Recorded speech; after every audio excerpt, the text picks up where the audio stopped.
In this presentation, we will explain the formation of acid rain.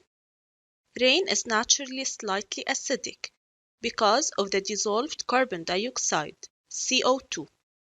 So rain is slightly acidic, so it has a pH less than 7, and that's because it contains carbon dioxide, CO2. When CO2 gas dissolves in water, it will produce a slightly acidic solution. On the other hand, acid rain is more acidic because of the presence of many pollutants. So as the name shows, it's much more acidic, and this is due to the pollutants present.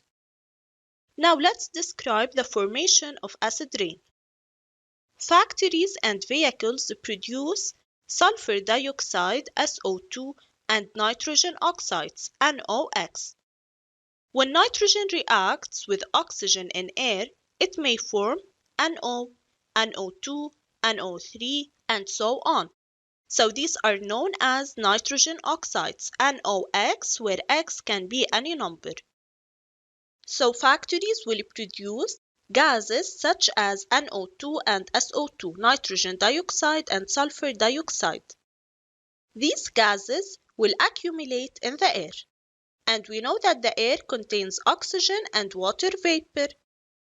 So nitrogen oxides and sulfur dioxide, SO2, will react with water vapor and oxygen in the air to form nitric acid, HNO3, and H2SO4, sulfuric acid.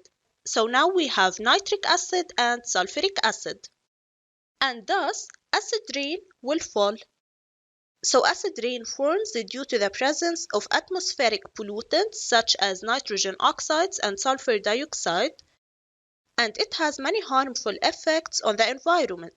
For example, trees and plants are killed by acid rain.